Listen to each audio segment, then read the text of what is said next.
and visions of Jesus, understanding the gospel around an honor and shame culture, world religions that are different than our own, and truly realizing what it's like to live as a persecuted believer. These are some of the topics addressed in a new missiological fiction book, Armans Freedom. I'm Jennifer Rash, and this is a Tab Media special report featuring David Parks, Director of the Global Center in Contextual Learning at Beeson Divinity School in Birmingham, Alabama. David, thanks for joining us. Hey, it's great to be here. Thanks for having me. All right. Okay, so your first book, you come out with a missiological fiction book. First of all, what is that? That's a great question. It wasn't on my to-do list as I began a career in teaching missions to write missiological fiction. So basically, I would define it, since so few people are doing it, I'll take the liberty to define it. Hey, you got something new. That's great, right? Yeah.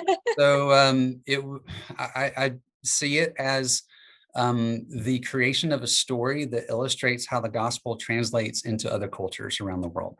Okay. And the reason I even began it was because my oldest daughter at that point was a freshman in high school, and she started writing this novel, like a full-length novel. And I started reading it, and I thought it was fantastic.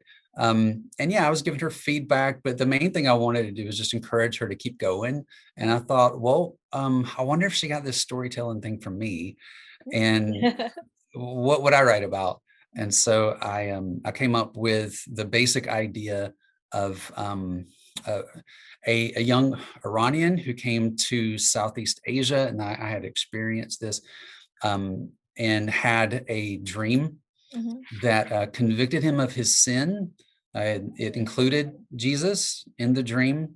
And after he had this dream, he came to me and just desperate to know forgiveness, because ultimately he had this dream where he's pretty much warned about a particular sin.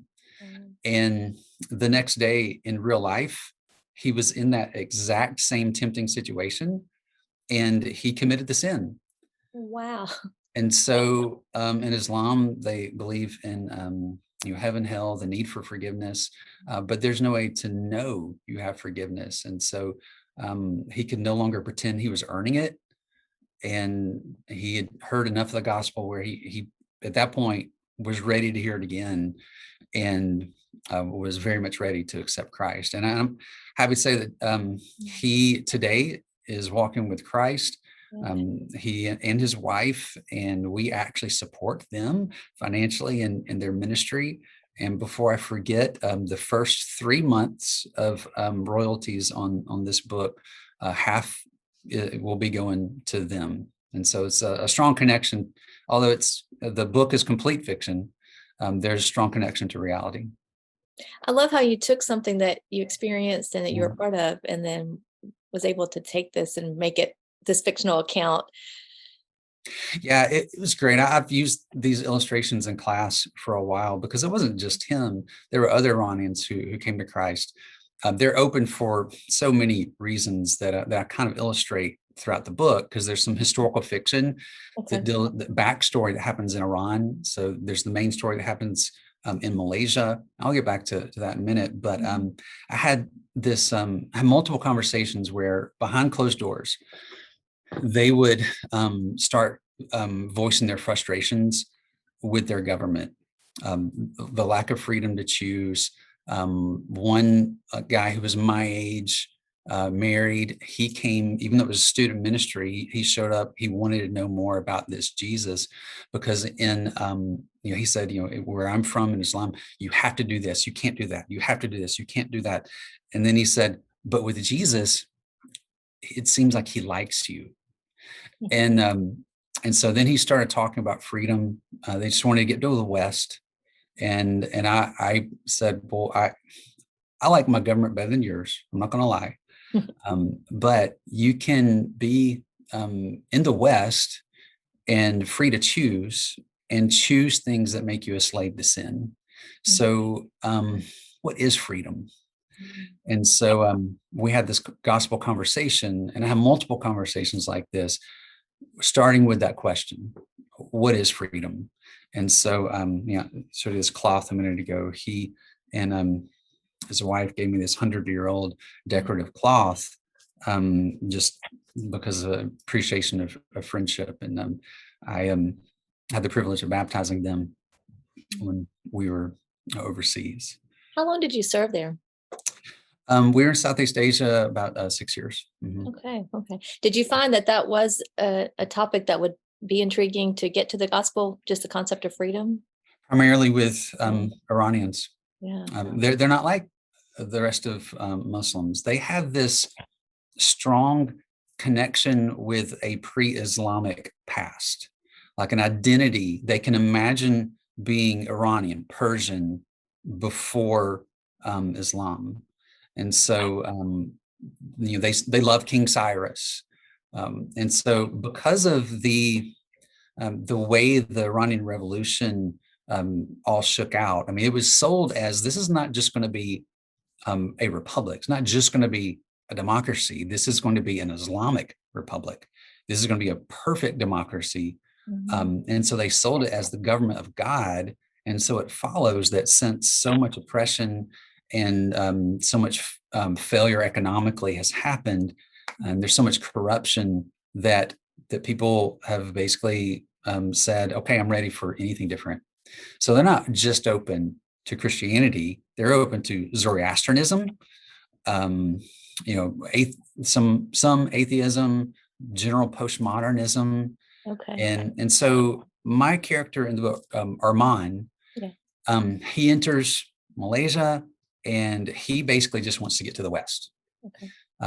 Because he has this past of things that have happened in Iran, that shame that he from things that he did that he placed on his parents, and that hurt his relationship with them. He's ready to just finish a journalism major and get out. I love that he's a journalist. That's so great. Yeah, that's right. And so so his parents, eventually you get their backstory, beginning with the Iranian Revolution. And what's fun about historical fiction is that you can do things that you can't do in Mission's biography. You can conveniently place people in all kinds of situations. You can put their backstory neatly in the protest, neatly, not just the Iranian Revolution, but the 2009 protest. You can even scenes like this. Did you know that in 78 that there were thousands of people across Iran reported seeing Ayatollah Khomeini's face on the moon? Really? Yeah. As a matter of fact, I talked with a significant Iranian Christian leader who's in America, who, when I brought that up, he said, not only is that true, but he said, when I was a kid, I believed I saw his face on the moon. Wow. There's celebrating in the streets, right? And so, so in historical fiction, you can take these scenes and put them right in the middle of it. And you can draw out things that people don't know about the revolution. For example, you think of the revolution because it led to the extremist Islam. You think of it happening in the beginning one way, but really a lot of it began simply as a protest against the Shah and his and just his overt persecution of the people, anyone who disagreed with him. He had these secret police that were just awful. And a lot of the people in the original protests, they weren't radical Muslims at all. There were, as a matter of fact, I've read from Iranians themselves that you could have potentially seen miniskirts in the protest. There were people in the protest dressed like, as they describe it, I'm thinking Starsky and Hutch type people. And as a matter of fact, during those protests, that was the first opportunity for many young men and women to actually interact with the opposite sex because they're in boys and girls school. And so that created this whole other scene of what was going on in a backstory there. Why do you think it's important to include that level of history, again, messing with it a little bit as far as who's what and where, Right. Yeah. but why is that important, and what does that do for your book? Because Z and Jalal are the parents, and you get to experience their first of all their frustration Right. with the Shah before the Iran Revolution. Mm-hmm. Then you get to experience their hope after the revolution. I mean, people were hopeful, and then like Jalal, he was part of a political party called the Mujahideen, and they all thought they were going to have a seat at the table, and they were just radically deceived. And so you get to experience the first of all sympathize with them, Mm-hmm. and then see how after the revolution things got way worse than even they were before. And Zia's brother, so he was persecuted by people related to the Shah, and so his name's Ali. And you get to see when the Ayatollah Khomeini comes in, he loves him so much because he was unjustly arrested, beaten, humiliated. And so he loves Khomeini, and he becomes loyal to a fault, loyal to the idea that, whatever this man does, I'm going to support him because he freed me. Right. He's the source of my freedom. And he doesn't really think through, but what is this guy doing to other people's freedom? Right. Interesting. Yeah. Wow. Okay. So you were there, you lived there for 6 years, you immersed yourself in the culture and the people, and obviously have a deep love for them. You teach missions classes now. You're over the Global Center at Beeson Divinity School, which is on the campus of Samford University in Birmingham.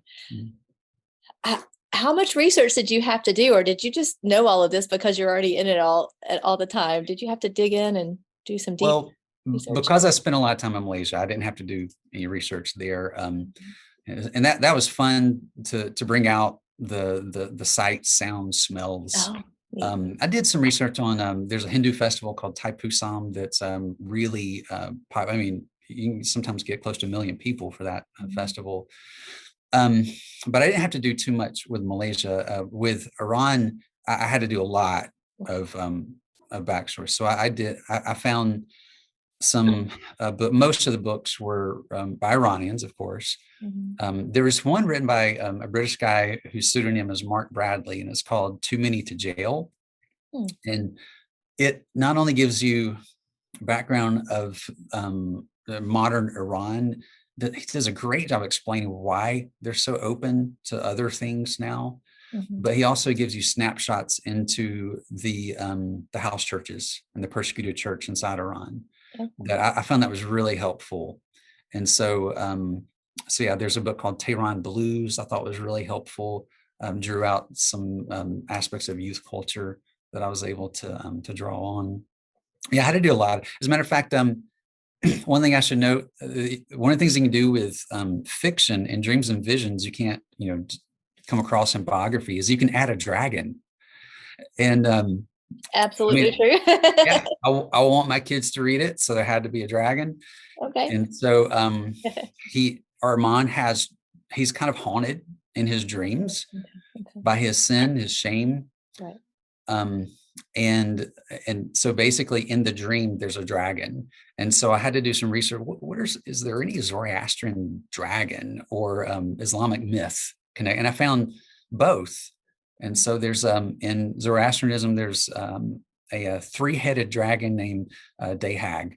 And so I kind of blended him with the Islamic myth of connected with a dragon, and basically these things that Arman is ashamed of, that's what tortures him in his dreams. Wow. Oh, interesting. Yeah. So the critic that also started this whole process, the 14-year-old, now I think 15-year-old daughter. Well, no, that was 6 years ago. So now she's a junior in college. Goodness. I know a lot of times passed. She really did do so. Okay, so now in college. Yep. What does she think? Did she? I think she likes it, or maybe she's just being nice to her dad. But Well, Yeah, fantastic. my kids have given me good reviews. So All yeah. right, good deal, good deal. What do you hope the reader gets out of I Armand's hope story? the reader gets some sympathy for for our brothers and sisters in Christ in other parts of the world. I hope they learn something about Jesus and what he did for us in a way that I think it can be helpful to read a story that doesn't necessarily have anything to do with America in our context, Mm, um, so that our political opinions aren't filtering what we're reading and how we're seeing God work in another part of the world.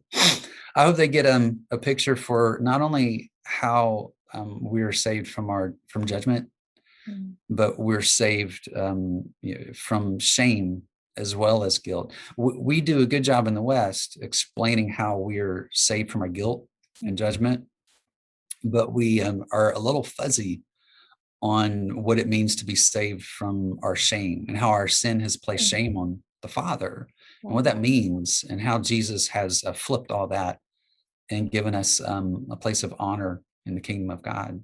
mm.